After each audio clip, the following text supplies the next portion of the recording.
colonize other planets.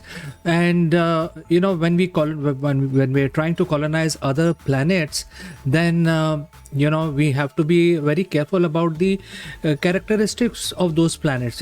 What kind of weather system those planets have, what kind of gravity that planet has. So when it comes to understanding the size, the distance from their central star, those kind of things are very easy to understand. We can actually measure that using the acute knowledge of science that we have. However, it is very difficult to first of all identify what kind of environment those planets will be having. And our exploration as a species has just started. And therefore, when we talk about going into the space, going to other planets, we also have to understand what kind of challenges that planet will offer us. So first of all, we don't have very strong mechanism to look at those planets from here, because depending on the technology that we have today, it's very hard to look at the planets. I mean, we can see all the planets in the close by vicinity based on the technology that we have today. However, the scientists have sent specialized probes which can identify the planets, also identify their weight, mass, distance from the sun using some algorithm.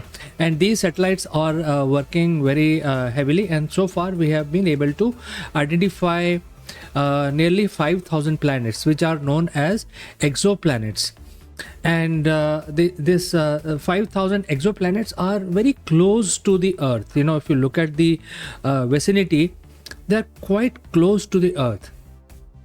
Yet we do not know anything about their weather system, what kind of environment they have, whether they have storms brewing, whether they have a lot of heat in the atmosphere when we land on those planets, or we send something, will it survive, because if there is so much heat on those planets, etc.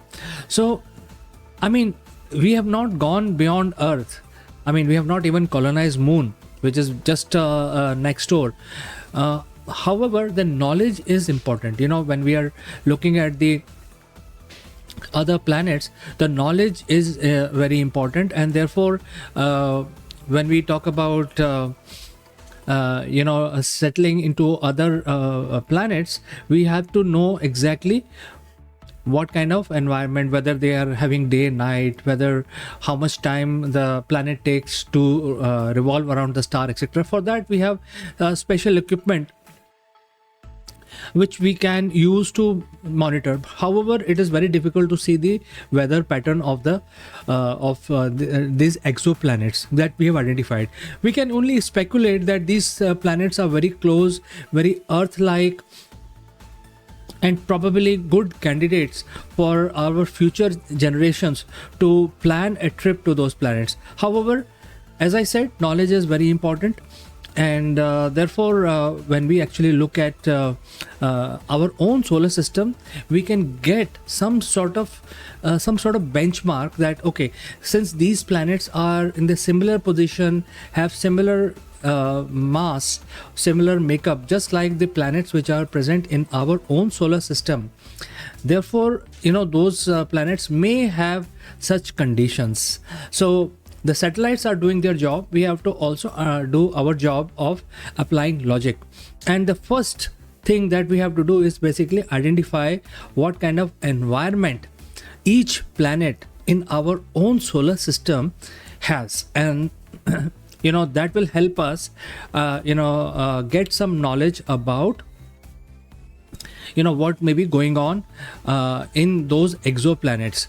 All right, so let's move ahead and let's try to understand the different planets that we have in our solar system, starting with all the 8 planets, all the major 8 planets. And you know that roughly this is how the solar system looks like, where the inner planets, Earth is one of the inner planet, and then there are exterior planets, which are primarily 4 planets, which is Jupiter, Saturn, Uranus, and Neptune.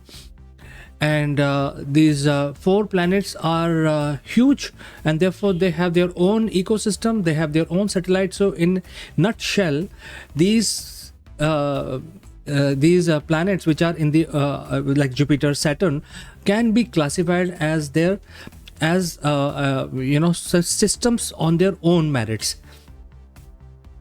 So considering understanding of our own planets on our solar system, we will actually get some idea how those exoplanets will be if future generations plan a trip to those planets. So let's start our journey understanding the planets, starting with Venus. We are skipping the Mercury, because Mercury does not have any atmosphere, or the atmosphere is not permanent, because it is very close to the sun, and whatever atmosphere Mercury has can be blown away by the strong radiation coming from the sun, because the radiation or the solar wind will actually take that environment, atmosphere, and blow it out. So we can actually leave the Mercury, because it will be very difficult to even go there and settle down. So therefore let's look at the Venus. Now Venus is in the habitable zone of our solar system, and it's yet very hellish because of the runaway greenhouse effect. Venus is a very peculiar planet. It is the hottest planet in our solar system, and it has very high concentration of CO2. And as you know, CO2 is a greenhouse gas, and the greenhouse gas basically traps the heat from the sun and does not let it go away. So it gets keep absorbing the heat, does not allow heat to go go out of the system. Therefore over time the surface temperature of such planet which has very high CO2 in their atmosphere will become a runaway greenhouse planet. That means the surface will be so hot that even the lead melts. So about 400 to 500 degrees centigrade, that is the temperature on the surface. And because the temperature is also high, and it's a fairly large planet, so it's known as the twin planet of the Earth. So it has substantial gravity, and therefore the atmosphere is also very thick. So very hot, high pressure environment, which is not suitable for human settlers, or for that matter any life to form, because it is so hot that life cannot form. And at the same time, recently scientists have found there is substances which are produced or which are present in the Venus atmosphere. Essentially those substances can only be produced by organic processes, that means life. So one speculation is that in the past, before the planet became a greenhouse hell, probably the life started on Venus, and from there it actually immigrated to Earth. That is the hypothesis. No proof to prove this hypothesis. However, if there is a planet, exoplanet, very similar to where the Venus is, and it has very high CO2, carbon dioxide, then the chances are it will not be suitable, it will be hellish, and there is no point in sending human future generation to that planet. All right, let's move ahead and visit our next planet on the list, which is Mars. Well, I'm skipping Earth again because we know everything about Earth. We know probably more about Earth than any of these planets. So Mars is also in the habitable zone. I mean, let's look at the Mars. It's in the habitable zone. That means life could exist. Yet there is no evidence of life on the surface of Mars, simply because the atmosphere is very thin. Mars is a small planet, and the atmosphere on the surface of Mars is very, very thin. And because of low pressure, which is almost 100 times less pressure on the surface of Mars as compared to Earth. And again, Mars is a smaller planet, so all the water got evaporated, and when the water rises in the atmosphere, the solar radiation will break down the water molecule into its constituents, which is hydrogen and oxygen. And hydrogen will escape into the space, into the open space, because planet is so small it cannot hold the hydrogen in the atmosphere. You need to have more gravity to have hydrogen rich atmosphere. So hydrogen escapes, leaving behind oxygen, and then gradually oxygen combines with carbon, creating a CO2 environment. So again, there is a lot of CO2 in the atmosphere of Mars, and the pressure is very less, and it is also very cold. Average temperature on the equator is something like -60 to -80 degrees. So again, it's not very comfortable. However, we can reverse the process. If we have the technology, we can actually terraform planets like Mars. So we will not, it's not like hell, but it's basically the opposite of what the Venus is. It's quite cold with no water. The breathable air is not conducive for humans to breathe, etc. So we know exactly how the atmosphere of the Mars. In fact, a lot of probes are probing the surface of the Mars as we speak today. You know that. Let's move on to the next planet, which is Jupiter. The Jupiter is a gas giant, and Jupiter is huge planet. Jupiter has an atmosphere, and Jupiter is so big, nearly 100,000 Earths can fit into the entire planet. Jupiter is made of gas, and Jupiter has very high gravity, and the constituent of the Jupiter is basically, as we say, it's a hot planet, hot gaseous planet. It consists of nearly 90% hydrogen, and again all other material is available in Jupiter, but then next big element in Jupiter is helium. So chances are, if we see a gas giant exoplanet anywhere else outside the solar system which is similar to Jupiter, a giant, it would be hot, it would be heavy, it would basically influence the entire solar system because it's so big.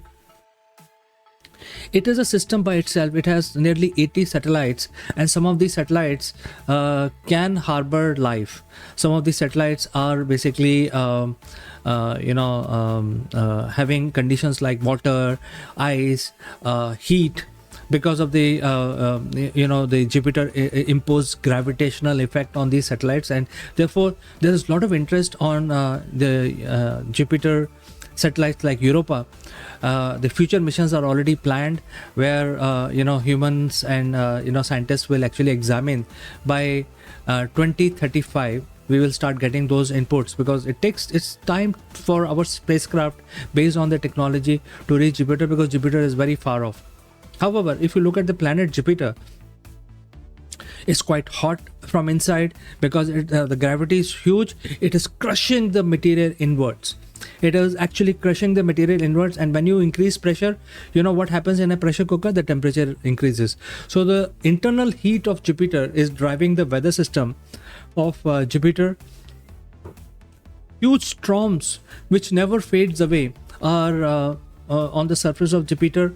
There is always very strong wind, cyclonic conditions, and then because the temperature variation is also there on Jupiter, each band, it actually forms band of different conditions, different environmental conditions, like jet streams going around the planet. That is why we see stripes on the surface of Jupiter, because each band has a different condition on the surface, and therefore it's very turbulent for any structure to exist, because moment you put a structure in the planet, it will disintegrate into multiple micro pieces, and it will just break apart. So it's very difficult to go to such planets. However, there are satellites on those planets which are showing a lot of promise, and some of these satellites are having strong gravity, presence of lot of water, presence of heat, and presence of salts, which are also essential for origination, which we speculate that because of these salts, life started in the first place because of the permutation combinations. So such things are available on these satellites of Jupiter. Therefore, when we look at an exoplanet which is similar to Jupiter, we can actually safely say that, look, this planet looks like Jupiter, so it will have similar conditions, plus or minus 5% variance. All right, so let's move to the next planet on our list today, and that is Saturn. Now, Saturn is also very similar planet like Jupiter. However, it is not as massive as Jupiter, and it's quite light. In fact, Saturn is huge. It's hot, but the density of Jupiter is the least among all the planets which are found in our solar system. So Jupiter type planet, if you have a hypothetical ocean or a body of water, huge body of water, in which you can actually put Saturn as a planet, you would be surprised that planet Saturn will actually float, because it has less density than the water itself. So it is less dense, yet it has huge gravity. It also has band systems, and it has huge weather systems on the planet. Similar to Jupiter, even Saturn has army of satellites, and some of these army of satellites may have living lifelike conditions. And these planets are so far off from the sun, on these satellites, the planet itself drive the cycles, weather cycles, heat cycle, etc.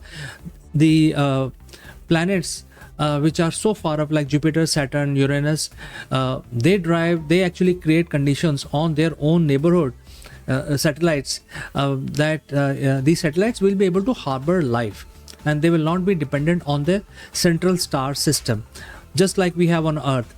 Earth energy comes from the sun primarily. However, if there is the satellite like Titan on Saturn, it will get its heat because of the gravitational pull from the Saturn, and that will create internal heat. And even Titan is actually showing a huge promise when it comes to finding life.